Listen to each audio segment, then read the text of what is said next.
Hai teman-teman, apa kabar semuanya? Berharap dalam kondisi yang baik, kondisi yang sehat juga. Kali ini kembali dalam episode Maranatha X Maestro Podcast. Saya berada di 65 Coworking Space dari Universitas Kristen Maranatha. Saya Mary Oli Carolina akan bersama dengan salah seorang dosen ini ya dari Fakultas Teknologi Informasi Maranatha. Ada Bapak Eriko Darmawan Handoyo yang di hari ini akan berbincang mengenai satu topik, yaitu prospek karir lulusan IT bagi dunia bisnis digital. Bagaimana sekarang kita sudah tahu ya, hidup kita tidak lepas dari yang namanya teknologi. Seperti apa sih, kita akan bahas lebih dalam lagi bersama dengan beliau. Dan saya sudah bersama dengan Bapak Eriko Darmawan Handoyo. Apa kabar Pak Eriko? Baik. Aduh, terima kasih nih di tengah kesibukannya ya bisa ngobrol-ngobrol sama kita semua untuk membahas tadi tentang prospek karir lulusan IT bagi dunia bisnis digital. Karena kita sudah tahu juga nih ya Pak Eriko, kalau secara umum startup digital di Indonesia saat ini sangat berkembang, mengambil posisi yang penting khususnya dalam perekonomian di Indonesia. Bahkan startup juga sudah menjadi lahan investasi dengan status level masing-masing begitu ya. Mungkin bisa saya sebutkan ada Pony, Centaurs, Unicorn dan masih banyak sebagainya. Dan di saat pandemi ini justru keberadaan dunia digital itu menjadi salah satu pendukung yang menunjang keseluruhan proses bisnis dan mengambil peranan juga sangat penting. Nah, untuk kita-kita nih termasuk saya juga ya, orang awam, kita akan mengetahui terkait dengan profesi IT, bagaimana mereka memberikan kontribusi bagi proses bisnis digital atau mungkin semua bisnis begitu ya, semua bidang usaha ya. Jadi saat ini kita akan ngobrol-ngobrol bersama dengan dosen muda dari Fakultas Teknologi Informasi Maranatha dan akan membahas seputar profesi IT khususnya dalam perkembangan bisnis digital yang dirasakan semakin penting di tengah pandemi global ini. Pak Eriko, ini tahun ke-16 Anda mengajar ya, dari 2005 sudah menjadi dosen di Maranatha dan hobinya memang mengajar. Iya. Nah, waktu itu dari awal mengambil S1 begitu ya di Universitas Katolik Parahyangan Ilmu Komputer, kemudian dilanjutkan ke rekayasa perangkat lunak di Institut Teknologi Bandung. Saat itu semua selesai, Anda langsung memutuskan untuk menjadi dosen, Pak Eriko? Enggak sih, saya begitu lulus S1 2005 ya, itu langsung ngajar. Karena waktu itu belum ada aturan ini ya, belum ada aturan yang minimal harus S2. Oke. Nah, setelah itu berapa tahun kan ada aturan nih, mulai nanti akan diberlakukan bahwa dosen itu minimal S2. Nah, itu baru Setelah itu baru ikutan S2 di ITB gitu. Magister di ITB ya, dengan rekayasa perangkat lunak nih apanya nih? Itu kayak jurusannya lah ya, jadinya spesifiknya gitu kan, ada banyak. Nah, saya ngambilnya ke arah situ. Rekayasa perangkat lunak. Dan selain itu juga aktif menjadi speaker begitu ya Pak Eriko ya, juga menjadi trader dan juga menjadi seorang content creator. Nanti kita akan ngobrol-ngobrol juga ya, sebenarnya ada konten-konten apa sih yang Pak Eriko ingin sharingkan ya, khususnya untuk teman-teman yang ingin fokus gitu ya di profesi IT. Nah, tapi sebelumnya nih, karena saya penasaran dengan prospek karir IT Pak Eriko, ini ada beberapa anggapan kalau yang namanya belajar IT itu rumit. Tapi ada beberapa kelompok juga teman-teman saya juga, wah itu asik banget gitu ya, dari dulu apalagi mungkin dari pas SMP, SMA memang sudah sangat tertarik, saat memperdalam di kuliah justru menyenangkan. Katanya ini seperti menjalani sebuah hobi gitu ya, kesukaan gitu. Nah, boleh ditanggapi dong kalau menurut Pak Eriko sendiri seperti apa sih? Mungkin kalau emang udah hobi atau emang minat ya, itu emang udah pasti lebih lancar ya, lebih ngerasanya asik gitu. Apapun karena, ya Pak Eriko ya. Betul, karena kalau nggak minat kan kayak saya misalnya ke apa ya, masak. ke bidang masak saya suka. Masih suka masak. Kalau ke kedokteran nih misalnya, pusing kan, harus hafal-hafalan nih nama-nama Latin. Nah, itu mungkin menderita kalau saya masuk kedokteran ya. Nah, sama mungkin kedokteran juga masuk ke IT mungkin pusing juga. Nah, jadinya kalau pertama minat ya. Kalau minat udah pasti itu. Terus tapi kalau misalnya dibilang rumit itu relatif ya. Karena kan betul ada yang anggapan harus dari IPA gitu kan. Harus dari IPA, harus ngerti matematika gitu. Kalau yang dari IPS nggak bisa. Nah, kalau rumit itu relatif, betul. Kalau misalnya dari IPA, dia tahu lebih banyak materi yang akan digunakan. Sebenarnya dia menang start doang gitu. Jadinya startnya dia udah tahu. Kalau IPS mungkin belum diajarin. Udah lebih kuat ya karena dari anak IPA. Terus kalau yang IPS mungkin harus ngejar gitu. Nah, tapi kalau yang paling penting di IT itu tuh sama seperti kita nyetir mobil. Kalau nyetir mobil kan harus dari IPA atau dari IPS kan nggak juga kan. Maksudnya yang paling penting itu banyak latihan, banyak nyetir. Kita mau berkali-kali ikutan les mobil, kalau di rumah nggak dipraktekin ya tetap aja nggak akan bisa. Nah itu juga sama. Jadi yang diperlukan itu sebenarnya feelingnya. Kalau orang kok ngoding udah lancar ya, karena udah punya feeling. Sama seperti kalau nyetir mobil, kok bisa ya lancar nyelip-nyelip ya karena udah ada feelingnya gitu. Nah feelingnya itu yang nggak bisa diajarin sebenarnya. Jadinya ya kita ngajarin ya teknisnya ya kayak nyetir mobil tuh gini. Tapi feelingnya itu bisa didapatnya ya dari latihan gitu. Jadi kalau mau dari IPA nggak pernah latihan, sama aja. Nah, jadi sama aja nggak akan bagus gitu. Ya. Gitu. Jadi kalau misalkan yang memang anggapan seperti itu kan di masyarakat luas memang masih ini ya, orang-orang IT itu harus betul tadi kata Pak Eriko, harus lulusan yang IPA, harus orang yang betul-betul tekun gitu ya katanya ya. Gitu. Harus mau kulik gitu. Itu memang dibutuhkan tapi sebenarnya bisa karena tadi yang namanya rumitnya itu tadi sudah relatif lah menurut Pak Eriko sendiri ya. Tapi klasik mungkin jawabannya ya Pak Eriko ya, latihan, tapi memang seperti itu ya dalam semua bidang sebenarnya. Karena saya sendiri juga bukan orang yang emang hobi ngoding gitu, maksudnya bukan yang bakat ngoding. Kalau waktu saya kuliah dulu juga, saya termasuk yang standar dikasih waktu praktikum tugas 1 minggu, ya selesainya mungkin 5 hari, 6 hari selesai gitu. Kalau yang emang benar-benar bakat, teman saya tuh bisa nyelesain pagi dikasih, sore udah selesai semua. Wow. Saya nunggu sampai 6 hari gitu ya, harus mikir dulu ya, kayak gitu ya. Tapi ya karena sering, kalau mungkin mahasiswa ngelihat saya ngajar atau ngerjain soal kok cepet ya ngerjain ya karena sering kan ngajarin ini terus gitu ya, jadinya mungkin bukan ahli, udah ingat, udah hafal gitu, malah udah terbiasa lebih karena terbiasa, ya sudah gitu. lebih terbiasa. Betul. Oke, nah jadi udah kejawab lah gitu ya. Saya juga sudah mulai terbuka gitu. Iya sih, masalah rumit atau enggak kayaknya dalam semua bidang juga memang ada ininya, tantangannya sendiri. Betul. Begitu ya Pak Eriko ya. Nah, ini kalau saya melihat kan waktu tahun 2001 mengambil ilmu komputer ya di Universitas Katolik Parahyangan. Berarti kan sudah memilih itu. Nah, boleh diceritain dong tertariknya awalnya kenapa sih Pak Eriko? Sebenarnya waktu itu pengen bikin game karena kan seneng main game.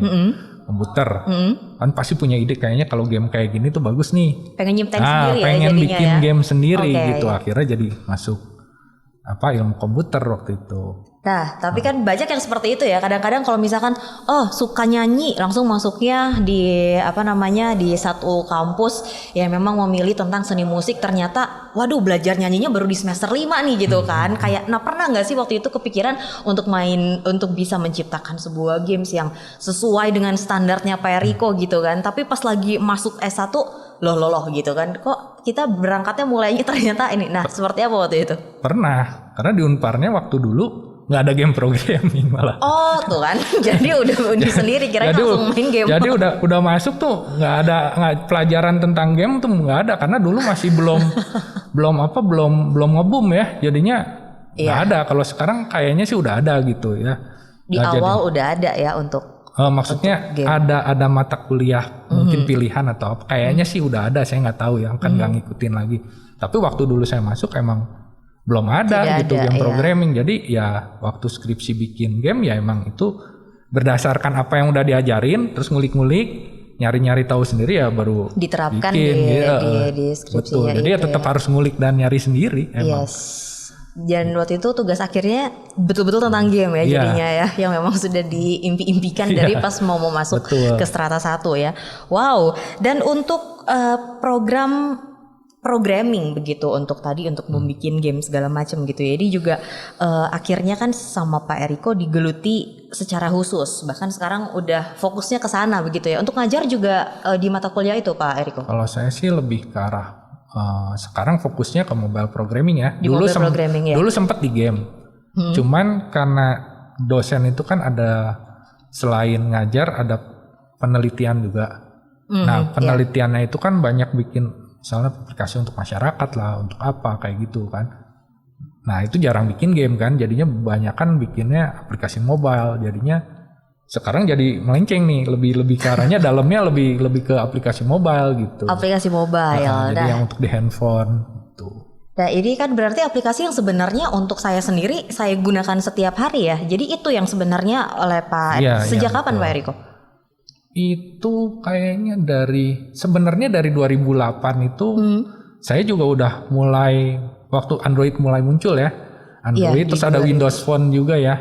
Betul. Nah itu mulai tuh Sejak saya itu, jadinya saya mikir saya ambilnya dulu di Windows Phone. Nah cuma Windows Phone kan punah ya sekarang. Sekarang Jadinya udah pindah ke sekali Android nggak gitu. ada. Jadi pindah ke Android tuh mulai 2000 mungkin 2017 atau 18 lah itu baru mulai pindah ke Android gitu. Oke, dan ini juga ada kaitannya fields of work dari Pak Eriko sendiri, mobile programming Flutter. Betul. Nah, boleh diceritakan itu seperti apa sih jadinya? Flutter tuh ya salah satu framework ya. Jadi untuk bikin aplikasi mobile kan kayak mungkin toolsnya lah ya. Gampang bahasa awamnya mungkin tools gitu. Tools kan banyak ya. Mau pakai ini, mau pakai ini. Nah itu kan ada macam-macam. Nah ini salah satu framework yang dipakai itu ya Flutter ini gitu. Flutter Jadi untuk ini dipakai. Flutter ini tuh multi platform framework. Jadinya frameworknya ini bisa kita sekali buat bisa di-compile tuh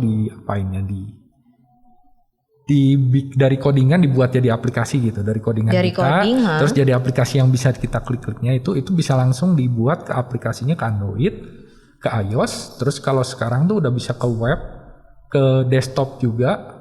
Desktopnya itu jadi di Windows sama di Linux. Jadinya itu ngodingnya sekali tapi bisa kemana-mana. Kalau yang natif itu kalau kita ngoding untuk Android ya Android aja kalau pakai natif ya. Gitu. Kalau mau pakai iOS ya ke iOS aja nggak bisa mana-mana. Nah ini multi platform karena kita bikinnya sekali nanti bisa dibuatnya ke yang jadi lain. ke banyak betul. Yang lainnya begitu ya. Betul. Oke, jadi sebenarnya dari 2008 ya untuk salah satu frame multi platform sudah di. Kalau 2008 itu saya mendalami maksudnya di Windows Phone ya. Kalau saya ngambil di Flutter-nya sendiri mungkin 2018-an karena Flutter sendiri juga 2018 baru keluar. Oke, jadi frameworknya belum terlalu masih lama ya sebenarnya. Masih baru gitu. Ini buatan Google masih baru. Dan Pak Eriko juga sudah menjadi pembicara untuk menjelaskan tentang Flutter Hackathon ya, betul? Ya memberikan webinar. Flutter kan, ya learning path. Jadi memang sudah sangat dibutuhkan sebenarnya atau seperti apa? Flutter kalau makin kesini emang makin banyak yang pakai ya. Contohnya kayak Grab Merchant. Oke, iya. Grab tapi yang merchantnya itu juga udah pakai Flutter. Terus udah gitu ini mungkin harus dikonfirmasi lagi ya. Tapi saya lihat sih kayak yang Bang Jago itu juga Flutter. Karena kemarin juga kemarin tuh sempat nyari kalau saya lihat di LinkedIn-nya dia sempat nyari programmer Flutter gitu. Untuk Bang Jago. Terus PLN Mobile juga sepertinya sih itu juga pakai Flutter gitu. Jadinya emang udah mulai banyak. Dulu emang nggak terlalu banyak. Kalau sekarang loker udah mulai banyak yang nyarinya Flutter karena emang itu lebih menguntungkan kan kalau multi platform itu karena dia sekali ngoding langsung bisa kedua. Kalau normalnya kan dia harus punya 2 tim. Dia harus yang bikin Android, yang bikin iOS. Kalau ada update ya dia harus 2 tim. Kalau ini cuma 1 nanti tinggal di-compile jadi kedua aplikasi gitu. Jadi secara ekonomi ya lebih ringan. Terus juga secara waktu juga lebih ini. Terus secara konsistensi juga jadi sama kan. Karena codingannya sama. Kalau ini kan mungkin aja yang ini orangnya teliti, yang ini teledor, mungkin yang ini banyak bug, yang ini enggak gitu kan bisa. Jadi 2 tim yang memang jadi berbeda betul. ya. Kalau ini kan emang 1 nanti dari satu peran tapi bisa langsung dikompil langsung menghasilkan jadi 2 aplikasi gitu. Oke, jadi memang jadi dibutuhkan ya untuk makin kesini jadi semua. Betul, makanya jadi banyak yang nyari itu. Ditambah lagi kan ke depan ini Google sedang membuat OS yang namanya Fuchsia. Nah Fuchsia ini aplikasinya dibuatnya pakai Flutter. Jadi ini mungkin persiapan juga dari perusahaan-perusahaan untuk kalau nanti tiba-tiba Google punya Fuchsia, kalau Android hilang gitu kan, tiba-tiba kan nggak tahu ya. Ini kan jadi bisa langsung migrasi gitu karena Betul. udah dibuatnya udah dari Flutter. Udah siap-siap ya Betul. jadinya ya. Kalau fusianya nggak keluar pun ya nggak masalah karena sekarang juga udah bisa di Android dan iOS kan. Betul. Gitu. Jadi ini lebih ke arah mungkin langkah preventif gitu. Iya, langkah preventif Karena ya. Google-nya emang lagi gencar-gencarnya nih untuk Flutter. Oke, nah ini juga tetap programming tadi untuk yang mobile programming begitu ya. Bagaimana sih sebenarnya untuk Pak Eriko sendiri memperkenalkan mobile programming ini khususnya mungkin ke mahasiswa deh duluan gitu ya, orang-orang yang memang setiap hari berinteraksi langsung begitu ya ke murid-murid, ke anak-anak. Itu apa yang Pak Eriko lakukan? Kalau dari mahasiswa sih sebenarnya saya lebih ke arah yang ngajak pas lagi ngobrol aja ya, misalnya lagi ngobrol-ngobrol santai ngomongin sekarang tuh lagi teknologi ada kayak gini loh. Oke. Nah itu bisa ngobrol-ngobrol dari situ ya, itu di mata kuliah apapun gitu ya. Ya. Terus salah satu lainnya juga ya dengan membuka channel itu karena kan mata kuliah si mobile programming ini kan sebenarnya pilihan ya yang dengan menggunakan Mata Flutter kuliah ini, pilihan ya, oke. mata kuliah pilihan dan mata kuliah pilihan itu kan berarti ya kalau ada yang ngambil baru dibuka gitu dan itu pasti ada kuota minimal kan.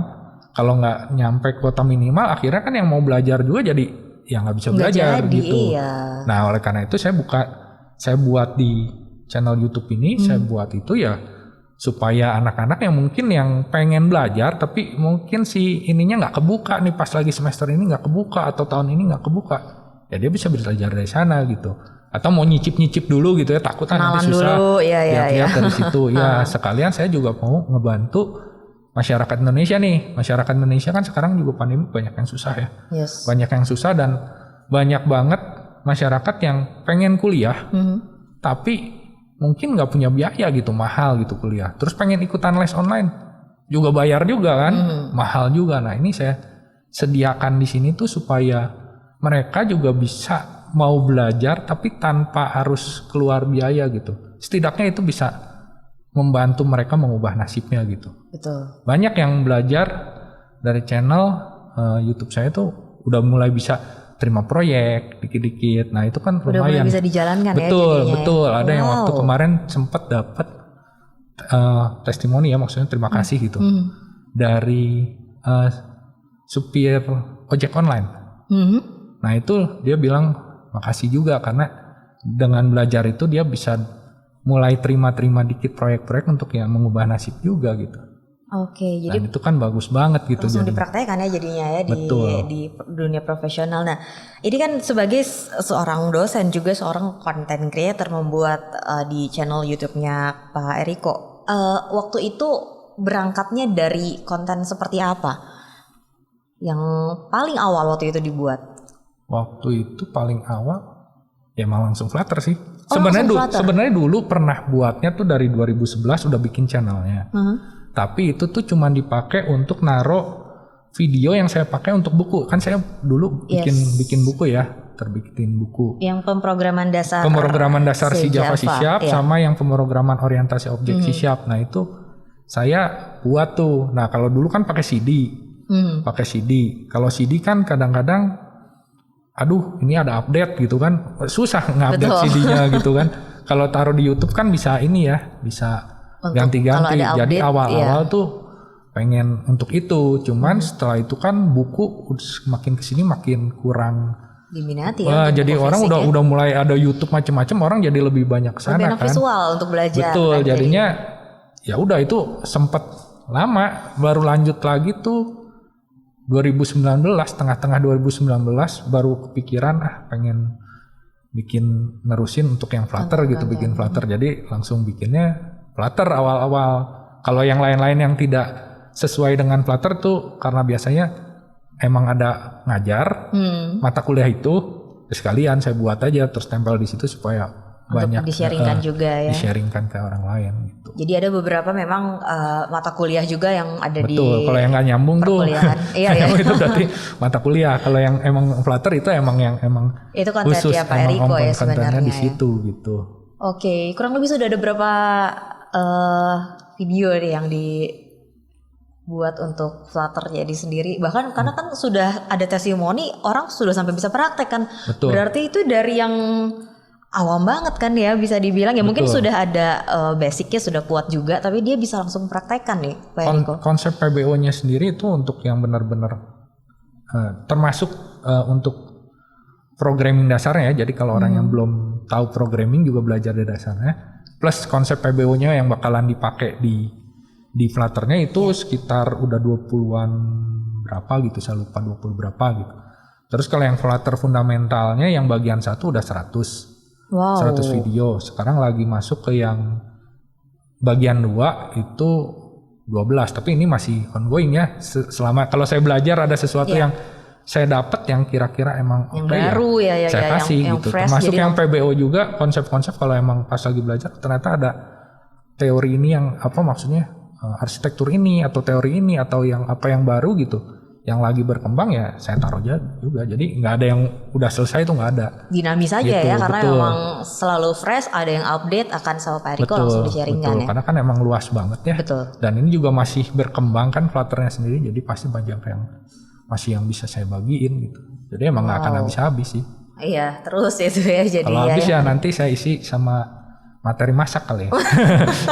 Kaitannya dengan bisa itu ya untuk yang jadi ganti channel ya jadinya ya ganti biar berwarna gitu. Nah ini tentang fakta dan mitos seputar profesi IT. Kita berganti sedikit ininya nih karena banyak di luaran sana juga gitu kan yang tadi terkait dengan hal teknologi informasi profesi masih yang tadi aja pertanyaan pertama saya tentang rumit atau enggak aja kan di luaran itu dibilangnya rumit sekali gitu kan. Apalagi kalau misalkan di ya alma maternya Pak Eriko juga gitu. Wah kalau misalkan di ITB untuk masuk ininya kan susah banget lah gitu kan. Nah ini juga ada yang bilang kalau di bidang IT ini pasti harus mengerti, harus jago yang namanya coding. Kalau ngoding emang udah harus ada ya skill dasarnya ya. Sampai tua pun ya kalau kerjanya di IT emang harus bagian dari pasti ada ngoding ya? kan. Bahkan kalau kita jadi apa ya mungkin jadi bosnya gitu ya. Saya punya anak buah programmer gitu. Ya tetap harus bisa ngoding. Kalau nggak dibodoh-bodohin nanti sama pegawainya ya sama yang bawahnya. Ini nggak bisa Pak, padahal bisa gitu kan. Dia nggak ngerti iya aja kan ya. Jadi jadi dia tetap harus ngerti gitu. Justru makin ke atas dia harus makin ngerti karena kan makin ke atas tanggung jawabnya makin besar ya. Kemarin saya sempat nonton di ada channel juga video itu tuh ngomong ada kalau nggak salah namanya tuh technical architect kalau nggak salah. Jadi itu tanggung jawabnya tuh dia mengarahkan misalnya dari satu perusahaan dia harus mengarahkan nanti kita pakai teknologi ini nih. Kan ada banyak nih kayak tadi framework ada banyak ya. Iya. Kita pakai Flutter nih atau kita pakai ini ya. Nah itu dia yang ngarahin, dia yang menentukan gitu. Kalau dia nggak belajar, dia nggak cari tahu, dia nggak nyoba-nyoba, dia kan nggak tahu ini Flutter nih bagus nggak nih, yang ini bagus nggak nih. Kalau dia main tembak aja yuk kita ke sana, terus ternyata arahnya salah.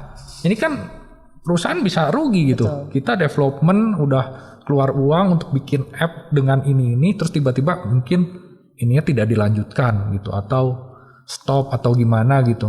Akhirnya kan harus rollback, harus bikin lagi ke tempat lain. Itu kan tanggung jawabnya gede gitu. Jadi justru makin atas tuh harus makin ngerti. Harus makin luas ya. Harus makin tahu banyak gitu. variabel-variabel yang dilihat. Kalau nggak tahu ya susah ya, nanti malah tambah kacau yang di atas. Pemimpin harus lebih ngerti kan dibanding anak buahnya. Iya, jadi walaupun tadi ya sudah jadi leader, punya semua programmer yang canggih-canggih, tetap harus bisa juga ya untuk bisa paham tadi, mengerti semuanya secara luas. Dah, jadi harus memang udah belajar codingnya, nggak bisa yang anti coding itu ya bukan di sini berarti ya untuk mempelajarinya. Nah, ini untuk belajar coding, software engineering dan programming. Jadi apakah harus nih paten nggak nih ya khusus anak IPA aja Pak Eriko? Tadi sih seperti yang saya bilang, jadi nggak harus dari anak IPA. Bahkan kalau anak SMK kan nggak ada IPA IPS ya. Ini benar juga gak? Dari SMP kan dia sebenarnya dari SMP langsung ke juruan. Dia kan nggak ada IPA IPS, langsung bisa tuh bikin apa aplikasi kan. Nah ini juga tadi sempat Gitu. kita bahas juga untuk yang SMK ini yang biasanya satu sekolah cowok semua begitu ya kalau saya tahunya kan. Di kuliah juga sama sih. Oh iya sih bener ya. Gersang juga sih emang. Oh gersang istilahnya ya. Gersang juga, gurun pasir di sini. Gurun pasir, laki gitu ya semuanya. Nah ini untuk teman-teman yang memang dari SMK rata-rata kan ya banyak faktor ya. Ada yang masalah biaya, ada yang memang udahlah abis dari SMK biasanya bisa langsung terjun ke pekerjaan gitu kan. Tapi ini juga jadi apa ya? Jadi satu fenomena juga kan ya Pak Eriko ya. Ini bagaimana teman-teman dosen menanggapi? Karena kan sebenarnya butuh diperlengkapi juga dong untuk segala sesuatu tentang materi di IT ini. Nah, untuk teman-teman yang di SMK ini nanti terjun ke pekerjaan atau apa itu seperti apa sih kalau tanggapan Pak Eriko?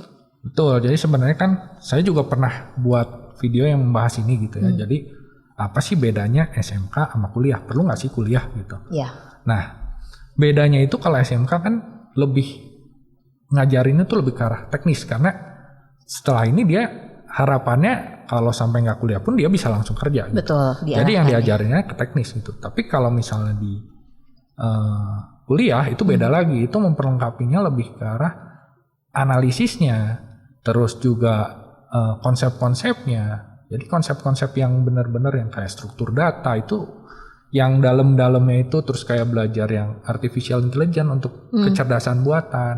Nah itu semuanya lebih banyaknya di kuliah gitu. Makanya banyak juga orang yang beranggapan kalau kuliah tuh nggak keluar-keluar kayak teknisnya kemampuannya kurang gitu ya. Ya karena emang beda fokus gitu. Kalau yang ini lebih banyak konsepnya. Teknisnya Betul. ada, tapi dia tetap harus ngejar. Nanti kalau mau kerja ya harus ngejar. Iya. Tapi kalau yang di sini teknisnya banyak, tapi untuk yang hal-hal yang kalau tiba-tiba dia dapat permasalahan-permasalahan yang rumit, yang butuh konsep-konsepnya yang ini ya, dia juga harus belajar gitu. Jadi sama sih sebenarnya, cuman beda fokus. Nah sebenarnya kalau saran saya, kalau emang punya uang, yang SMK udah punya uang, ya ikut kuliah aja gitu, nggak masalah. Jadinya justru jadi lengkap kan, teknisnya udah dapet, terus dapet konsepnya, justru jadi makin canggih nih. Jadinya dia bisa menerapkan apa yang udah diajarin di kuliah gitu. Kalau orang yang kuliah mungkin belum tahu teknisnya ini gimana ya untuk itu ini, tapi kalau dia udah itu bisa lanjutin itu. Dan untuk yang kalau belum punya uang gimana? Ya nggak apa-apa sih kerja dulu gitu. Tapi nanti kalau misalnya udah punya biaya kan bisa kuliah malam atau apa. Untuk intinya sih untuk memperlengkapi. Juga termasuk sama yang anak kuliahan. Anak kuliahan juga nggak bisa cuma terima yang diajarin dosen udah terima langsung berharap keluar dari sini jadi canggih. Bahkan kalau saya ngajarin kayak anggaplah Flutter gini ya, saya ajarin sekarang. Saya kan nggak tahu tahun depan Flutter masih ada nggak? Android masih ada nggak? Tiba-tiba nggak ada. Namanya teknologi kan terus ini Berubah. terus berkembang gitu. Jadinya ya mereka juga harus terus mau menggali kemampuan. Orang IT kalau nggak mau menggali kemampuan ya terus mau belajar ya jadi orang purba nantinya. Iya betul sih. Dosennya aja masih belajar sampai sekarang. Kalau nggak saya jadi dosen purba ya. Kalah Itu sama aja teorinya ya. betul karena nanti saya pernah mikir kalau saya nggak terus belajar, lama-lama kuliah saya kalah sama YouTube. Yes. Ya kan? Orang belajar aja di YouTube, ngapain ikut kuliah saya? Gitu. Toh di YouTube lebih banyak, lebih up to date. Kuliahnya nih ngajarin teknologi zaman kapan, zaman batu gitu kan. Teori lama ya. Kalau teori mungkin lebih apa? Kalau teori mungkin lebih ini ya, lebih apa? Lebih tahannya mungkin lebih lama gitu. Cuman kayak PBO kan itu udah dari dulu gitu konsepnya. Cuma kan untuk memperlengkapi kayak konsep teknologinya. Ada Kalau hal-hal saya lain ya. betul. Kalau saya ngajarin prakteknya dengan teknologi yang lama bisa-bisa aja sebenarnya. Cuma kan ya anaknya jadi keluar jadi ilmunya juga ilmu purba gitu kan. Ilmu untuk purba, teknologinya masih pakai kapak gitu kan. Orang udah pakai macem-macem gitu. Saya ngajarinnya pakai kapak gitu. Itu masih yang purba gitu ya. Oke, dan untuk ya tapi saya setuju sih untuk tadi mungkin SMK dilanjutkan dengan kuliah dia akan makin kaya jadinya. Betul, ya. jadi Pak Eriko saling ya. melengkapi Yes. justru. Oke, nah jadi untuk teman-teman gitu ya yang masih punya pemikiran seperti itu karena memang mungkin tadi secara umum, secara dasar iya sama-sama gitu, tapi fokusnya sebenarnya beda dan akan lebih oke kalau tadi abis SMK teman-teman melanjutkan ke kuliah itu akan lebih lebih kaya gitu, lebih Betul. mantap, lebih canggih tadi kalau bahasanya Pak Eriko. Dan tidak tahu ini digunakan untuk apa tuh tidak berarti itu tuh tidak berguna gitu. ya. Karena banyak banget yang sebenarnya mungkin di Indonesia belum ngetren ya, maksudnya orang belum banyak yang mendalami, tapi di luar udah banyak. Contohnya AR gitu, augmented reality yang mungkin pakai kacamata itu nanti. Nah itu kan jarang ya di Indonesia meneliti itu, tapi kalau di luar tuh udah banyak banget gitu. Dan itu kan bagaimana sih untuk augmented reality itu apa sih? Terus computer graphic itu apa sih? Mengolah tuh gimana? Kan kadang kita tuh sering jadi user ya jadinya. Foto udah cakep aja pokoknya. Tapi kan nggak tahu itu gimana biar dia bisa otomatis cakep. Terus gimana sih supaya merekognisi wajah tuh kayak gimana? Nah itu kan semua dipelajari gitu. Di image processing, di perkuliahan yang seperti itu kan itu dipelajari. Kalau kita mau belajar itu dan sebenarnya niat gitu ya, mau menerapkan, banyak banget yang bisa kita iniin gitu, dan mungkin kita bisa jadi pelopor gitu di Indonesia gitu. Kalau di luar kan udah banyak, di Indonesia belum ada ya. Jadi jangan nunggu sampai udah masuk sini lagi rame-rame ya baru ikutan belajar ya telat kalau kayak gitu. Justru kalau bagus kalau kitanya yang bisa jadiin lebih awal pelopor tadi ya, gitu. betul ya, pelopor ya. Nah itu jadi memang harus membuka wawasan ya, belajar begitu kan di luar negeri apa yang memang mungkin sudah mulai dijalankan gitu ya. Kita bisa ya udah pelan-pelan mulai tahu, mulai kenal dan mulai diulik, karena dari tadi kalau Pak Eriko tuh selalu bilang harus mau ngulik kalau misalkan memang di IT ini. Nah mungkin satu lagi nih Pak Eriko, programming itu dipakai hanya dalam bisnis digital seperti apa? Sebenarnya ya nggak cuma bisnis ya, segala sesuatu yang digital juga ya pasti pakai IT. Kayak contoh pertanian gitu. Ya ini termasuk IoT ya, jadinya harus ada alatnya gitu. Tapi kan di coding juga. Pengen supaya pertaniannya ini dia tiap hari bisa nyiram jam berapa. Otomatis Peternakan misalnya peternakan ikan gitu. Setiap jam segini kasih makanan untuk ikan segini ya banyaknya segini. Kalau kita ngambil kan sebar-sebar. Belum tentu pas gitu. Ya bisa kita timbang-timbang tapi kan lama gitu. Tapi kalau sama mesin kan lebih cepat tertakar ya. Dan udah pasti jam segitu nggak telat. Nah itu udah lebih enak gitu. Jadi untuk peternakan juga bisa, pertanian juga bisa gitu. Betul. Jadi ada banyak sih sebenarnya, semua yang sekarang aja belanja online ya. Belanja udah online. Terus pesan makanan online juga. Sekarang semua banyak juga sekarang pesan makanan di restoran juga. Ya. Udah mulai ya, scan QR barcode. Betul, udah mulai online juga. Menu fisik lagi. Betul, apalagi sekarang zaman pandemi kita pengennya sebisa mungkin interaksinya berkurang ya. Betul. supaya jaga jarak itu kan. Nah, yang bisa menjembatani kebutuhan ini kan ya bidang IT gitu. Gitu. Ya IoT itu yang kerasa banget ya di IoT juga udah mulai banyak gitu. Betul bisa cek bisa dari sini ngeremot ke rumah apa kan kayak gitu kan. Udah tidak disangka-sangka lah mungkin ya 30 tahun 20 tahun lalu nggak nyangka ada yang seperti ini ada jadinya Google tuh kalau nggak salah Google Alexa ya kalau nggak salah tuh ada Siri lah kalau Siri kan betul. Itu ya kalau yang iOS ya. Di iOS. Nah itu kan juga dia kan pakai artificial intelligence juga. Terus untuk marketing tuh kalau misalnya kita sempat di Google searching nih, searching handphone merek apa gitu. Terus tiba-tiba pas lagi nonton YouTube keluarnya iklan itu. Kita buka Facebook keluarnya iklan itu. Iya betul. Nah itu kan sebenarnya dipelajari gitu. Algoritmanya waktu itu ya dibilangnya. Betul. Jadi itu dipelajari, dicatat. Jadinya kita ngapain aja? Kita nonton Netflix, kita nonton. Kita sering nonton film horor. Tiba-tiba rekomendasinya keluarnya yang horor-horor. Nah itu juga sama kan? Itu dipelajari. Itu kan juga IT kan, itu artificial intelligence, machine learning juga. Terus kalau Facebook bisa gini kan? Kita di foto, terus ada teman kita. Tag-nya bisa otomatis ini sih ini ya. Yes. Iya kan? Itu juga dia mempelajari. Jadinya pertama dia jelas harus ada rekognisi wajah, dia tahu ini itu siapa. Dan betul loh gitu, padahal kita nggak pernah belum confirm. Dan kalaupun sampai ada yang mirip atau kadang-kadang kecil kan, kecil kan mungkin si Facebooknya nebaknya juga bisa ini wajah siapa, mungkin agak ragu-ragu. Sebenarnya, iya. Bisa wajah si A, bisa wajah si B. Tapi dia juga bisa ngelihat dari foto-foto kita yang udah lama, kita seringnya fotonya barengan sama siapa. Dan dia baca itu ya. Nah, jadi, dia oh ini dia seringnya fotonya sama si A. Saya nggak yakin nih, ini mukanya A atau B.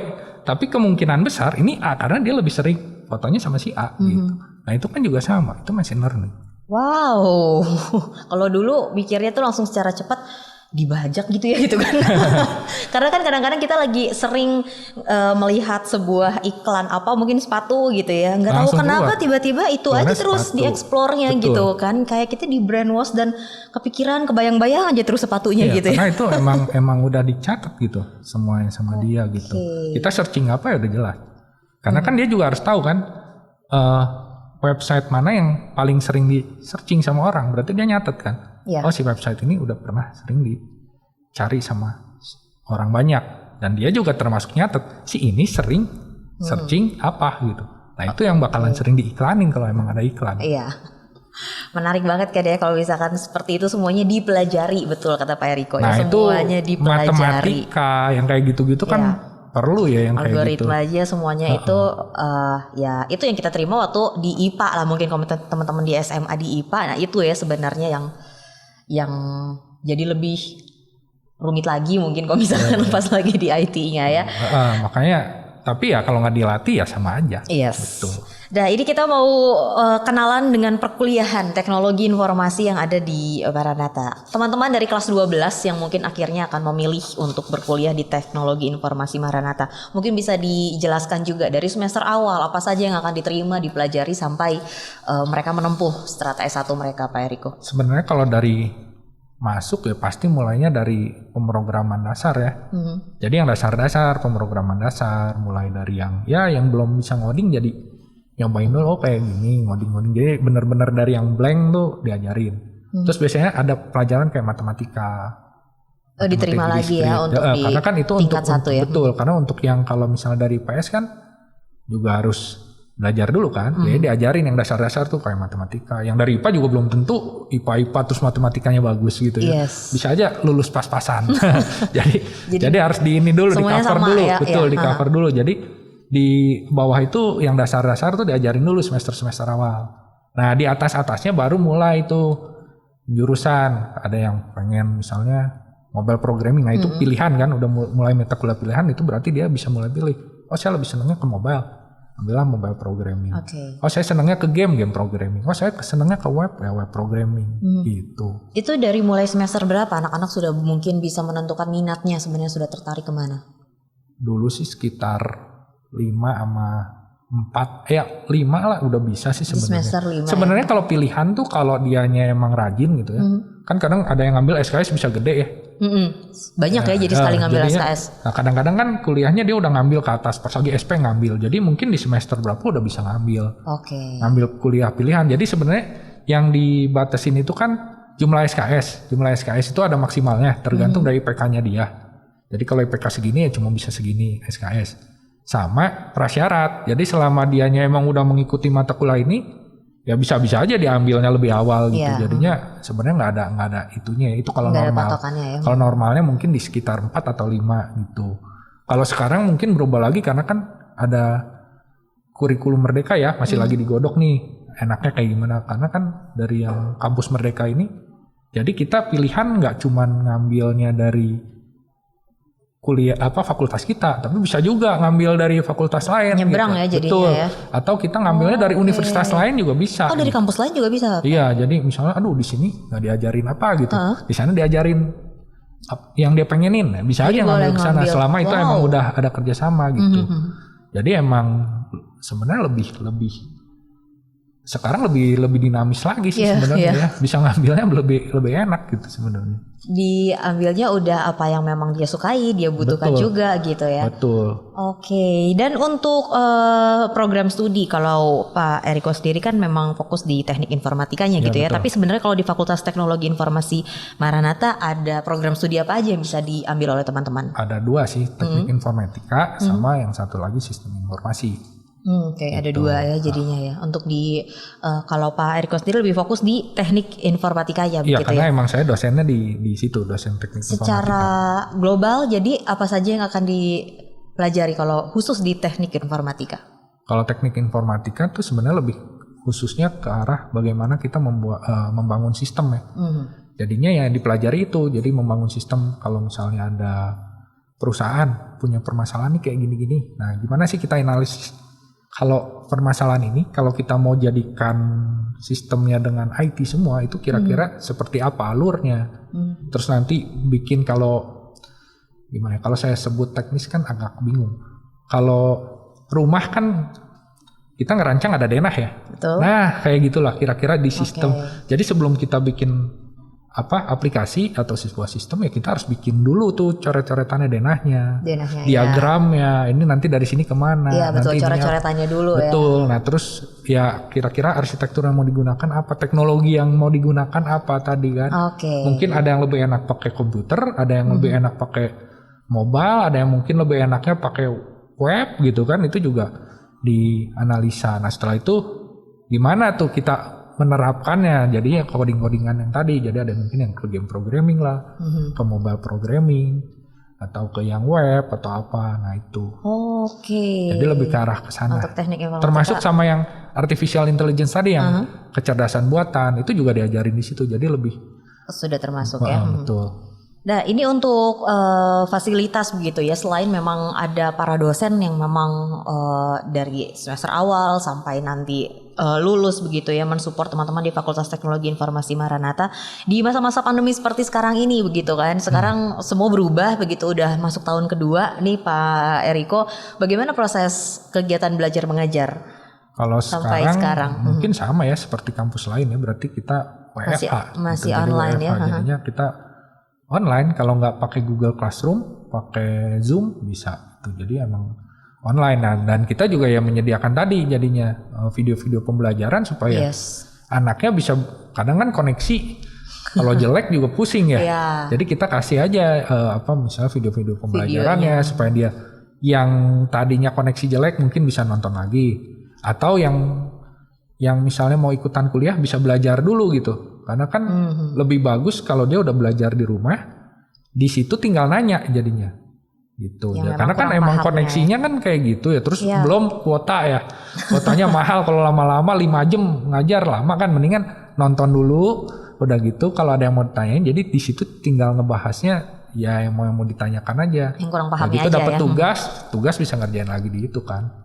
Gitu. Berarti ada fasilitas di Fakultas Teknologi Informasi Maranatha, lab komputer. Berarti ini sudah lama nggak digunakan juga ya Pak Eriko ya? Iya betul, lab komputernya nganggur. Nganggur sekarang. Tuh unit-unitnya ya. Soalnya gimana ya, kalau nanti masuk terus nanti ada apa-apa yang kena kuliah fakultas lagi gitu kan, gara-gara kuliah pengen jadi praktek. Kuliah malah jadi klaster baru gitu, klaster mata kuliah ini gitu di lab gara-gara ya. Tapi anak-anak udah kepengen banget nggak sih, maksudnya mungkin ada yang udah bilang Pak ini harus praktek nih, saya nggak bisa kalau misalkan nggak ke laboratorium, atau seperti apa sih jadi solusi yang dikasih oleh teman-teman? Sebenarnya kalau praktek itu ya di rumah mah bisa ya, karena kan mereka punya laptop sendiri. Cuman yang mereka rindukan sebenarnya mungkin lebih ke arah ketemu teman, sama mungkin kalau ketemu tuh lebih enak ya, lebih maksudnya kalau mau nanya juga itu, terus nggak ada ngelek-ngeleknya juga kan, jadi lebih itu. Dan kalau dari sisi dosen sendiri sebenarnya ya lebih enak di kelas tuh dari faktor interaksinya, gitu kan. Terus kalau mau ngelihat masih kerjaan mahasiswa kan kelihatannya kalau di Zoom kan kadang-kadang dimatiin kan ini ya kameranya kan, Pak nge-lag Pak, tapi nggak tahu kan nanti dia lagi tidur apa enggak gitu ya. Jadi kita juga nggak bisa tahu kan ini kalau diem tuh diem nggak ngerti apa emang diem ngerti. Kalau di kelas kan bisa kelihatan mukanya. Oh ini tampang bengongnya mau nggak ngerti nih ya. Jadinya lebih enak sebenarnya kalau ketemu, cuma ya gimana ya? Lebih ke interaksi ya sebenarnya, yang sekarang emang kurang maksimal jadinya ya. Karena lagi kayak gini ya paling kita bisa maksimalkan ya dari memberikan video pembelajaran supaya mereka bisa terbantu dari di rumah jadi Jadi lebih ini gampang juga gitu ya. kan. Oke, jadi angkatan 2021 nih yang udah mau menyusul ya teman-teman angkatan 2021, 2020 juga belum ketemu nih kayaknya sama Betul. Pak Tapi Eriko tenang ya. jadi nggak ngerasain ada ospek berarti. Oh iya sih bener ya, nggak ngerasain itu tiba-tiba pokoknya udah kuliah aja Iya, udah langsung ya kuliah. Kalau dari dulu kan SMA. orang takut di ospek ya. Ada Ini nggak. orientasinya dulu begitu ya. Nah ini banyak orang tua juga gitu ya yang berpikir tentang prospek karir Pak Eriko. Banyak yang mikir kalau misalkan sekolahnya di IT berarti cuma jadi programmer, kayak cuma satu profesi itu yang langsung kepikiran sama orang ya. Nah sebenarnya mungkin boleh dijelaskan juga nih sama Pak Eriko, ada dalam marketplace-nya nanti prospek karir apa kalau mahasiswa memang sudah menyelesaikan studinya? Sebenarnya kalau programmer tuh ya salah satu bidangnya. Ada yang data science ya, kan data science ya dia belajarnya bagaimana mengolah datanya. Nanti ada bakalan kerjasama sama orang programmernya kayak yang tadi dia bagaimana merancang algoritma yang supaya dia bisa tahu nih mana yang disukai oleh orang ini kan. Itu dia harus dapat datanya banyak kan, dapat si ini nonton ini. Nah terus kan gimana mengolah supaya si ini tuh bagusnya ditawarin ini. Nah itu ngoding juga sebenarnya. Ya emang pasti ada ngodingnya, cuman bidangnya beda gitu. Dia ngoding yang sana, data science lebih banyak mikirnya mungkin bagaimana mengolah datanya, tapi tetap coding itu pasti ada gitu. Nah kalau yang programmer yang mungkin mobile programmer, ya kan dapat datanya dari sini kan. Oh nanti yang ditawarin ke sini ini loh. Nah dia yang bikin aplikasinya untuk menawarkan sini. Ini gitu. Jadinya lagi jadi yang mikirnya ini yang bagian bagaimana membuat aplikasi supaya nyaman digunakan, terus nggak ngelek, reliable kan itu. Terus enaknya tuh ini ada di depan atau di belakang fitur ini. Kayak kan itu juga mempengaruhi ya, enakan atau enggak, kok mau gini aja ribet harus ke sana sini, sama yang mungkin tinggal sekali klik. Nah, itu jalan. Nah, itu kan juga ditentukannya sama si mobile programmer itu. Nah ini beda lagi. Nanti ada yang artificial intelligence. Kok bisa ya? Dia nyuruh ini terus dia ngerti gitu. Nah itu perintah kita dikirim ke server. Di sana yang ngolah. Oh dia minta ini nih maksudnya. Dikasih lagi ke si mobile-nya. Si mobile tinggal ngasih tahu, oh kamu nebak pengen begini ya? Gitu. Tapi yang mikirnya ya data artificial intelligence ya di belakang gitu. Jadi luas ya sebenarnya ya untuk pekerjaan tadi masing-masing juga udah fokus di situ, udah kayaknya udah nggak mikirin pekerjaan temennya yang lain. Bahkan Flutter sendiri kan itu framework dikerjakan sama orang IT juga kan. Betul. Jadi bisa aja dia yang membuat Flutternya gitu juga, atau dia bikin IDE-nya untuk kita lagi bikin Microsoft Word ya. Kita kan Microsoft Word juga untuk ngetik kan nggak tiba-tiba jadi. Betul. Nah itu juga ada. Ininya OS-nya Androidnya juga kan. Ada yang ngoding juga, ada yang bikin. Nah itu juga kan orang IT lagi. Luas berarti sebenarnya ya untuk tadi lapangan pekerjaannya gitu, nggak cuma jadi programmer dan nggak cuma jadi hacker tuh kalau misalkan mau mau pelajari di IT ya. Ngoding tuh emang skill dasar, semua pasti ada ngodingnya. Tapi bidangnya itu bisa banyak gitu. Ada bidangnya betul, tadi bidangnya. Kerjanya ada di sini, mungkin dia lebih banyak fokusnya di mana. Dia lebih fokus di mana. Dia mungkin nggak belajar gimana cara membuat di Android, dia nggak belajar gitu. Tapi dia belajar ngodingnya dengan bahasa pemrogramannya mungkin kalau data science lebih banyak Python misalnya. Jadi belajarnya Python. Kalau saya misalnya mau buat programming dengan Flutter itu pakainya Dart ya. Saya belajarnya Dart ya. Emang beda gitu. Tapi logikanya itu sama semua gitu. Nah itu udah dipelajarin kan di kuliah. Itu yang memang diterima juga ya untuk di S1 Fakultas Teknologi Informasi Maranatha. Dah ini gak kerasa kita sudah di akhir podcast kita Pak Eriko. Mungkin boleh sebagai perwakilan dari teman-teman dosen juga ya dari Fakultas Teknologi Informasi Maranatha yang ingin disampaikan untuk adik-adik kelas 12 yang memang tertarik banget nih sebenarnya ya untuk bisa masuk di mempelajari begitu tentang dan tertarik juga untuk profesi IT, juga mungkin untuk teman-teman yang sedang mengambil kuliah juga, dan untuk orang tua silahkan Pak Eriko. Jadi sebenarnya kalau untuk yang pusing ya, kalau untuk yang masalah pusing, jangan takut pusing karena kita belajar apapun juga pasti pusing. Pusing itu ya artinya kita belajar gitu. Kalau kita pusing ya. Betul, makanya pusing. Kalau kita nggak pusing berarti itu sesuatu yang emang kita udah ngerti. Berarti kita nggak belajar sesuatu yang baru, namanya nggak belajar kalau nggak pusing gitu. Jadi kalau belajar sesuatu yang baru pasti ada pusingnya gitu, ada bingungnya. Dan yang perlu diiniin kan sebenarnya tadi ya. Jadi jangan malas mengulik gitu. Kita harus terus maju. Terus juga jangan banyak banget yang merendahkan diri ya. Kadang tuh aduh saya mah bukan orang yang pinter matematika. Aduh saya mah bukan dari IPA atau saya bukan dari itu yang harus dijauhi gitu, karena setiap orang beda-beda, termasuk saya sendiri juga kan. Tadi saya bukan orang yang bakat, tapi ya saya bisa gini ya karena latihan terus gitu. Jadi jangan terlalu membandingkan dengan orang lain, wah keren ya yang di sana bisa kayak gini. Saya baru sampai gitu sini ya. Gitu ya, saya baru sampai sini. Setiap orang punya kelebihan dan kelemahan masing-masing, tapi kita harus bisa nerima itu dan kita mulai coba kelemahan saya di mana sih? Oh saya lama nih misalnya ngertinya, ya berarti saya harus menyiapkan banyak waktu untuk lebih banyak belajar. Oh saya kelebihannya di sini ya, saya asah supaya jadi makin tajam gitu. Jadinya jangan terlalu takut lah. Yang penting kita harus tahu kita punya fokus. Saya pengen pergi ke sana. Nggak usah bandingin sama orang lain. Yang penting tiap hari kita jadi makin paham, makin ngerti, dapat sesuatu yang baru. Itu tuh kita udah berkembang. Yang penting kita tiap hari jadi pribadi yang lebih baik, orang yang lebih baik aja. Itu udah bagus gitu. Itu udah kemajuan ya. Itu udah kemajuan, nggak usah dibandingin sama orang lain gitu. Oke, Pak Eriko terima kasih banyak ya. Ditunggu lagi konten-konten yang lainnya yang pastinya tadi dari sebagian teman-teman di luar sana aja sudah sangat terbantu ya, bisa menjalankan project, bisa jadi ada tambahan-tambahan lain juga gitu dengan mengerjakan Flutter yang ya boleh dibilang di tahun 2021 ini juga ya masih fresh lah ya Pak Eriko ya. Jadi masih bisa dikembangkan dan masih bisa diulik gitu ya. Terima kasih banyak Pak Eriko sekali lagi. Sehat selalu. Salam untuk anak-anak yang lain dan teman-teman dosen.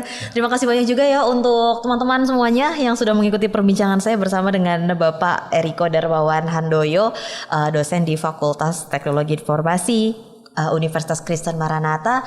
Dan untuk teman-teman nih yang memang sudah melihat video ini bisa di-sharingin juga ya, apalagi untuk keluarga, ada teman-teman juga sahabat yang memang tertarik untuk mempelajari apapun tadi seluk-beluk tentang IT, udah nggak menakutkan lagi. Tadi Pak Eriko sudah memaparkan secara jelas juga apa aja sih sebenarnya manfaat-manfaat lain, manfaat-manfaat unik yang bisa kita pelajari di sini ya. Sampai ketemu lagi dalam episode podcast Maranatha X Maestro berikutnya. Tuhan memberkati.